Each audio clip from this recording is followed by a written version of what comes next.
தனிப்பட்ட முறையில ஒவ்வொருத்தரை பத்தி எல்லாம் டீசைபர் பண்றதுல ஒண்ணும் அர்த்தம் இல்ல.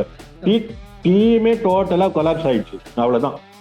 இதுல வந்து பில்டிங்கே கீழே விழுந்துடுச்சு. எந்த செங்கல்ல எந்த பிரச்சனைன்னு பேசி பிரயோஜனமே இல்ல.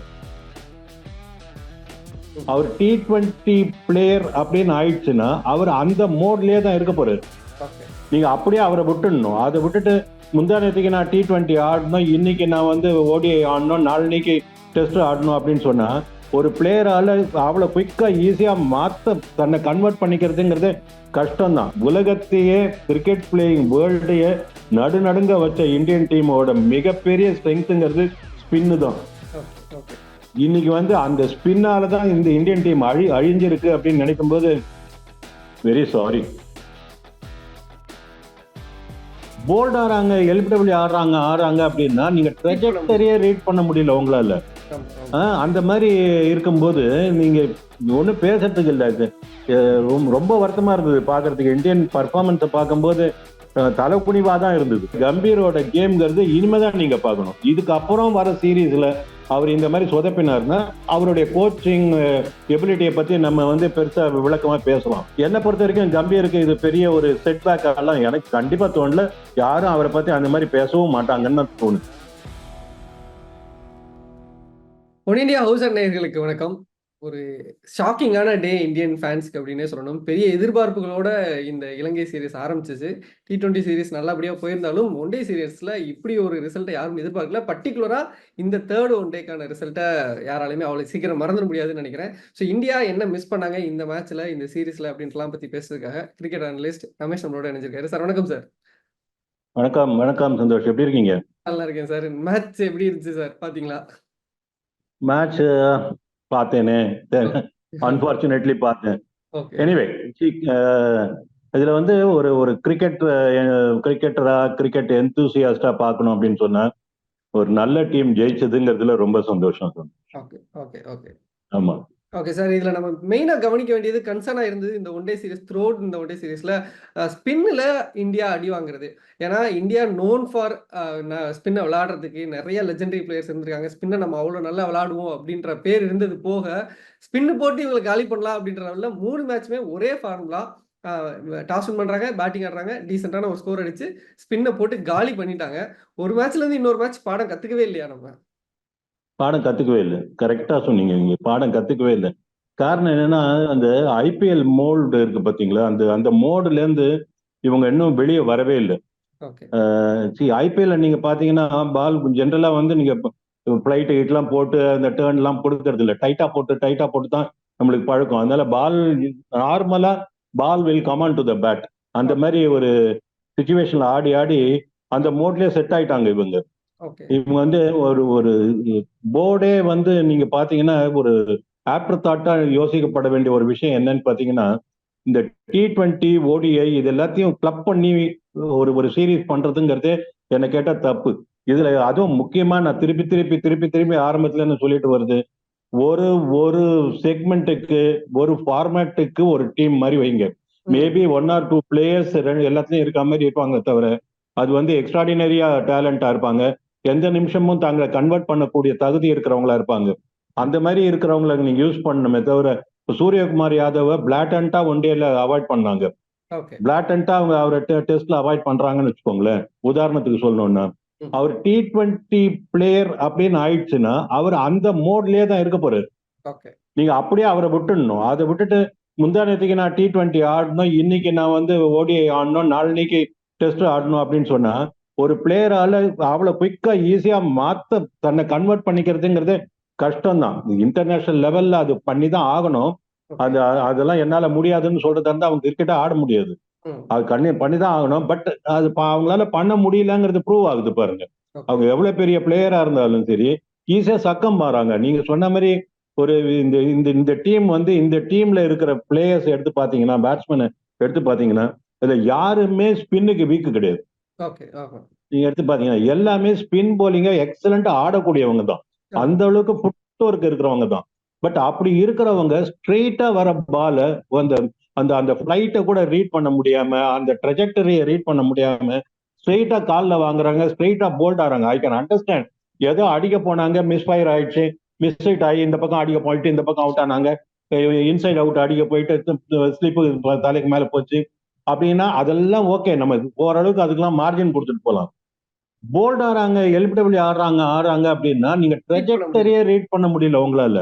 ஆமா, ஆமா. அந்த மாதிரி இருக்கும்போது நீங்க ஒண்ணும் பேசுறதுக்கு இல்ல. இது ரொம்ப வருத்தமா இருந்தது பாக்குறதுக்கு. இந்தியன் பர்ஃபார்மன்ஸை பார்க்கும்போது தலைக்குனிவா தான் இருந்தது. நான் ஒரு இந்தியன் சொல்லிட்டு அந்த மேட்சை பார்க்கும்போது இவ்வளோ அப்ளை பண்ணிட்டு இவ்வளவு வருத்தப்படுறதுக்கு அதுல ஒண்ணும் இல்லாட்டா கூட Okay. அத பத்தட்டிக்கா நம்ம தோக்கறதுல பிரச்சனையே கிடையாது. நான் திருப்பி திருப்பி சொல்றேன், ஜெயிக்கிறது தோக்கறதெல்லாம் ஒரு கேம் ஸ்போர்ட்னு வந்தா ரொம்ப சகஜம்.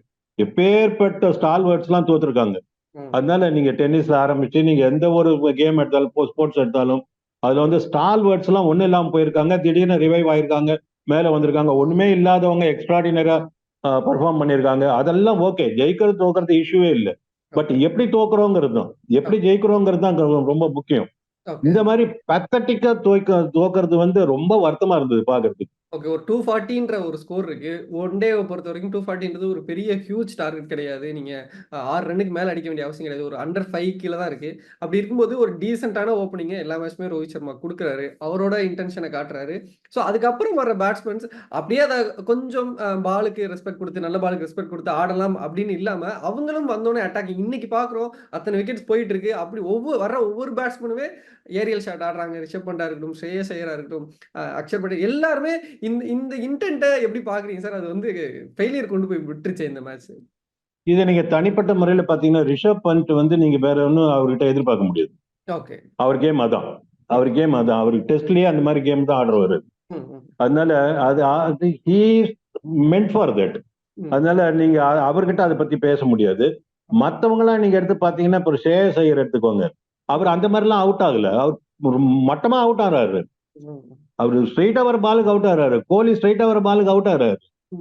நீங்க இந்த மாதிரி நீங்க எடுத்து பார்க்கணும். நீங்க பந்தை பத்தி பேசி பிரயோஜனம் இல்லை. அக்ஷர் பட்டேல் எப்படின்னா அவருக்கு வந்து மேபி அவருக்கு ஒரு இன்ஸ்ட்ரக்ஷன் கொடுக்கப்பட்டிருக்கலாம்.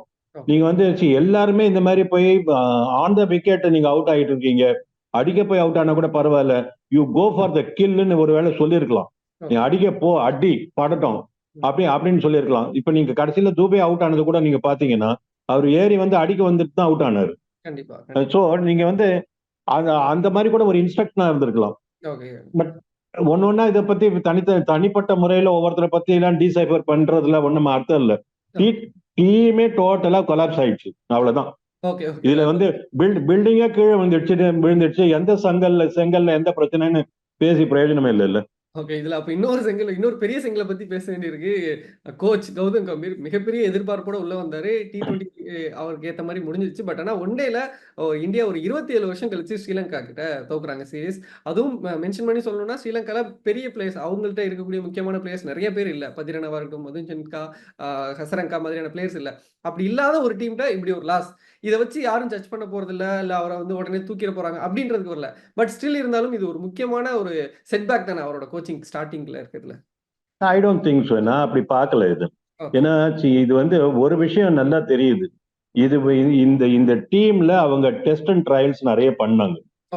இந்த டீம் இந்த டூர் இன்னைக்கு இதுக்கு முந்தின ஜிம்பாப்வே டூர் ஆகட்டும், இந்த ஸ்ரீலங்கா டூர் ஆகட்டும், இது ரெண்டுமே அதுல விவிஎஸ் லக்ஷ்மன் இருந்தாரு, இதுல கம்பீர் வந்தாரு. இது ரெண்டுமே நீங்க எடுத்து பாத்தீங்கன்னா இந்தியன் டீம் வந்து இப்போ ஒரு ரிவைவல் மோட்ல இருக்கு. நீங்க ஏன்னா டிஃப்ரெண்ட் ஃபார்மேட்ஸ்ல டிஃப்ரெண்ட் பிளேயர்ஸ் இருப்பேங்கிறாங்க, இல்லைங்கிறாங்க, ரிட்டையர் ஆகிறாங்கிறாங்க. இந்த மாதிரி இருக்கும்போது நிறைய பேர் உள்ள வராங்க, நிறைய பேர் வெளியே போறாங்க, நிறைய பேருக்கு சான்ஸ் கொடுக்குறாங்க. சான்ஸ் கொடுக்கப்பட்டவர்கள் ஃபெயில் ஆகிறாங்க, கொடுக்கப்பட்டவர்கள் சில பேர் சக்சஸ் ஆகிறாங்க. ஸோ இந்த மாதிரி ஒரு பெரிய ரிவைவல் ஒன்று நடந்துட்டு இருக்கு இந்தியன் டீம்ல. ஸோ அதை பொறுத்த வரைக்கும் பாத்தீங்கன்னு வச்சுக்கோங்களேன், எனக்கு எப்படி தோணுதுன்னா கம்பீரை பொறுத்த வரைக்கும் அவர் பெருசா வருத்தப்பட போறது இல்லை இந்த சீரீஸ் லாஸை பொறுத்த வரைக்கும். ஏன்னா அவர் நினைச்ச சில பேரை அவர் வெளிச்சம் போட்டு காமிச்சிருக்காரு ரெண்டு விதமாகும். இந்த பிளேயர் வெளிச்சம் போட்டு காமிச்சதுல இந்த பாத்தியா, இந்த பிளேயர் இந்த டீம்ல தங்கப்பட வேண்டியவன், இருக்கப்பட வேண்டியவர் அப்படிங்கறத நிரூபிச்சிருக்காரு. சில கேஸ்ல பாத்தியா, இந்த பிளேயருக்கு இவ்வளவு நாள் பேக் பண்ணீங்களா, இவர் ஒண்ணும் இல்ல அப்படிங்கறத வெளிச்சம் போட்டு காமிச்சிருக்காரு. மொத்தத்துல ஒவ்வொரு பிளேயர் மேலேயும் லைட்டை போட்டிருக்காரு அவரு. லைட்டை போட்டு இப்ப வந்து செலக்ஷன் கமிட்டிக்கு முன்னாடி அகர்கருக்கு முன்னாடி தூக்கி போட்டார் பேப்பரை. இனிமேல் நீ பாத்துக்கோப்பா, இனிமேல் நீ கொடுக்கறது தான் உனக்கு எனக்கு டீல். ஓகே. இப்போ நீங்க ரியல் கம்பீரோட கேம்ங்கிறது இனிமேதான் நீங்க பார்க்கணும். இதுக்கு அப்புறம் வர சீரீஸ்ல அவர் இந்த மாதிரி சொதப்பினார்னா அவருடைய கோச்சிங் எபிலிட்டியை பத்தி நம்ம வந்து பெருசா விளக்கமா பேசலாம். இன்னைக்கு வந்து எனக்கு தேவையான டீம் என்னங்கிறத காமிக்கிறதுக்கு, அதாவது சொல்லுவாங்க, ஒரு ஒரு சிலையை வடிக்கணும் அப்படின்னா சிலையை நீங்க டைரக்டா வடிக்க முடியாது. தேவையில்லாத பகுதிகளை வெளியே எடுக்கணும். அடுத்த சிலை ஆட்டோமேட்டிக்கா வந்துடும். ஒரு கல்லுல சிலை இருக்குன்னு சொல்லுவாங்க, அதுவா சிலை இருக்கு. தேவையில்லாத பகுதிகளை நீக்கிட்டே வந்தீங்கன்னா அந்த சிலை உங்களுக்கு கிடைச்சிடும். அந்த மாதிரி இவர் தேவையில்லாத பகுதிகளை நீக்கிட்டே வர்றாரு இவருக்கு தேவையான சிலையை பிடிக்கிறதுக்காக. அதை கொண்டு வந்து அகர்கர் கிட்ட காமிச்சிருக்காருங்கிறது தான் நான் நினைக்கிறேன். அப்படித்தான் தோணுது. என்னை பொறுத்த வரைக்கும் கம்பீருக்கு இது பெரிய ஒரு செட்பேக் எல்லாம் எனக்கு கண்டிப்பா தோணல. யாரும் அவரை பத்தி அந்த மாதிரி பேசவும் மாட்டாங்கன்னு தான் தோணுது. Okay sir. இன்னொரு விஷயம் நம்ம சொல்லியிருந்தோம். இந்தியன் பேட்ஸ்மேன் ஸ்பின்ல அவுட் ஆகுறதுன்றது நமக்கு ஷாக்கிங்கா இருக்கு. என்ன ஆயிட்டாங்க? என்னாச்சு அவங்களுக்கு? அப்படின்னு பேசிட்டு இருக்கக்கூடிய சூழல்ல, அப்படியே பார்த்தோம்னா இந்தியன் ஸ்பின் டிபார்ட்மெண்ட் என்ன பண்ணுச்சுன்னு. ஏன்னா ஸ்ரீலங்காவோட பேட்டிங் ஆர்டர் அப்படின்றது பெரிய எக்ஸ்பீரியன்ஸ்டான, முன்னாடி இருந்த மாதிரியான பெரிய பெரிய பேட்ஸ்மேன்ஸ்லாம் இல்ல. இப்பதான் வந்துட்டு இருக்காங்க. அந்த மாதிரியான பேட்ஸ்மேன்ஸ்ட்ட கூட நீங்க உங்களோட அப்பர் ஹேண்ட எடுக்கலையோ? இந்த மாதிரி நல்ல ஸ்பின் விக்கெட்ல கூட இந்தியன் ஸ்பின் டிபார்ட்மெண்ட் அந்த அளவுக்கு பெர்ஃபார்ம் பண்ணலையா? அப்படின்னு ஒரு கேள்வி வந்துருது. இல்ல, இது ஸ்பின் டிபார்ட்மெண்ட் இல்ல. எக்ஸப்ட் குல்தீப் நீங்க பாத்தீங்கன்னா இருக்கிறவங்க வந்து அக்ஷர் பட்டேல் நீங்க சொல்லலாம். ஜடேஜாவுக்கு 1-to-1 ரெப்ளிகா அவரு 1-to-1 மேட்ச் பண்ணக்கூடிய ஒரு பிளேயர்னு நம்ம 10,000 தடவை பேசியிருக்கோம். அது திருப்பி அதுல எந்த சந்தேகமும் இல்லை. பட் எந்த இடத்துல ஜடேஜா ஒரு சின்ன எட்ஜை எடுத்து ஜடேஜா தான், அக்ஷர் பட்டேல் தான் அப்படின்னு காமிக்கிறாங்க அப்படின்னா, ஜடேஜா வந்து அந்த அவரோட குவாலிட்டி ஆஃப் போலிங் எப்படின்னா, ஒரு given time, given an opportunity, he will run through a side. ஒரு திடீர்னு பார்த்தா ஒரு 5 விக்கெட் 6 விக்கெட் போவார். 5 for 6 ஃபார்லாம் அவரோட கரியர்ல நிறைய நம்ம பார்த்துருக்கோம். ஒரு பக்கம் அஸ்வின் வந்து 1 விக்கெட் 2 விக்கெட்டுக்கு சதிங்கனத்தை அடிச்சிட்டு இருப்பாரு, டைட்டா போட்டுட்டு இருப்பாரு. இன்னொரு பக்கம் இவர் யூஸ் ரன் த்ரூ, அப்படி மேல ஏறி போயிடுவார். ஒரு திடீர்னு கண்ணை தரக்கட்டுல ஒரு இன்னிங்ஸ் கொலாப்ஸ் ஆயிருக்கும் ஆப்போனன்ட். அந்த மாதிரி பண்ணக்கூடிய ஒரு ஆடு. அந்த இடத்துல தான் அந்த டிஃபரன்ஸ் தான் அக்ஷர் பட்டேல் கிட்ட இருந்து ஜடேஜா மாறுபட்டு நிக்கிறாரு. அந்த டேலண்ட் அக்ஷர் பட்டேல் கிட்ட இல்லைங்கிறது கொஞ்சம் வருத்தமா தான் இருக்கு. அதாவது இல்லைங்கிறது நம்ம ஒத்துட்டு தான் ஆகணும். ஏன்னா ஒரு மேட்ச்னா ஓகே, 2 மேட்ச்னா கூட ஓகே, அவரால் அந்த மாதிரி பண்ண முடியல அப்படின்னு சொன்னா there is something wrong. Washington Sundar எடுத்துக்கோங்க, பிரமாதமா போட்டாரு, எக்ஸலண்டா போட்டாரு. அவரோட போலிங்ல எந்த குறையும் சொல்ற மாதிரிலாம் இல்லை. பட் இந்த லெவலுக்கு இன்டர்நேஷனல் லெவல்ல 10 ஓவர் போட்டு ஒரு இந்தியன் டீமுக்கு ஒரு ஆஃப் ஸ்பின்னரா பரிமளிக்கக்கூடிய அளவுக்கு அவருக்கு திறமை இருக்கான்னு பார்த்தா இல்ல. நான் அப்படிதான் சொல்லுவேன், இல்ல. ஏன்னா அவர் ஓகே போலர், ஒரு அஸ்வினோட ஷூக்குள்ள அவரோட கால் நிச்சயமா நுழையல அந்த மாதிரி. ஏன்னா நம்ம அப்படிதான் நம்ம பார்க்க வேண்டியிருக்கு. சிவாஜி கணேசனை வச்சுட்டு தான் பிரபுவை நம்ம எடை போடுறோம். பிரபுவை மட்டும் தனியா பேசுறது இல்ல. அந்த மாதிரி நம்ம வந்து அஸ்வினை மனசுல வச்சுட்டு தான் இந்த ஒரு ஆஃப் ஸ்பின்னரை நம்ம பார்க்க வேண்டியிருக்கு. அப்படி பார்க்கும்போது இவர் வந்து அந்த இடத்துக்கு அந்த ஃபிட்டிங் ஆகல. அன்பார்ச்சுனேட்லி வேற யாரும் ஆஃப் ஸ்பின்னரும் இல்லை. சோ இவர் இந்த போலிங் டிபார்ட்மெண்ட் பொறுத்த வரைக்கும் அப்படி இருக்கு. குல்தீப் யாதவ் வந்து இப்ப நிறைய ப்ரூவ் பண்ணிருக்காரு அவருடைய திறமைய. மேபி இந்த ஒரு சீரீஸுக்கு அவரு கொஞ்சம் அப்படி நம்ம வேணா கண்ணை முடிக்கலாம், அப்படி வேணா ஒரு மார்ஜின் கொடுக்கலாமே தவிர அவராலே எதுவும் எடுபடல. மேபி இப்ப இதுல இருந்து என்ன தெரியுது அப்படின்னா, அதர் எண்டுல இருக்கிற போலரை பொறுத்து தான் குல்தீப் யாதவோட பர்ஃபார்மன்ஸே இருந்திருக்கு இவ்வளவு நாளா. குல்சான் நம்ம சொல்லுவோமே, குல்தீப் யாதவும் சாகலும் அது அந்த காம்பினேஷன் கொடுத்தாங்களே, அந்த மாதிரியான ஒரு காம்பினேஷனா அதர் ரெண்டு ஸ்பின்னர் அமையலைங்கிறது அவருக்கு இருந்த ஒரு குறையா கூட இருக்கலாம். மொத்தத்துல இந்தியன் ஸ்பின்ங்கிறது அதாவது உலகத்தையே கிரிக்கெட் பிளேயிங் வேர்ல்டையே நடுநடுங்க வச்ச இந்தியன் டீமோட மிகப்பெரிய ஸ்ட்ரென்த்ங்கிறது ஸ்பின்னு தான். இன்னைக்கு வந்து அந்த ஸ்பின்னாலதான் இந்த இந்தியன் டீம் அழிஞ்சிருக்கு அப்படின்னு நினைக்கும் போது வெரி சாரி, அவ்வளவுதான் சொல்ல முடியும். சொன்ன மாதிரி இது ஒரு டிசப்பாயிண்டிங்கான சீரியஸா இருந்தாலும், பட் ஆனா நிறைய விஷயங்கள் நமக்கு தெரிய ஆரம்பிச்சிருக்கு. எங்க சரி பண்ணணும், எங்க ஓட்டை இருக்கு அப்படின்றத. ஸோ இதெல்லாம் அடுத்தடுத்த சீரியஸ்ல எப்படி சரி பண்ண போறாரு, எப்படி டேக்கிள் பண்ண போறாரு அப்படின்றதெல்லாம் பொறுத்திருந்து பார்க்கலாம். Thank you sir, thank you so much sir. Thank you. Thank you Santhosh.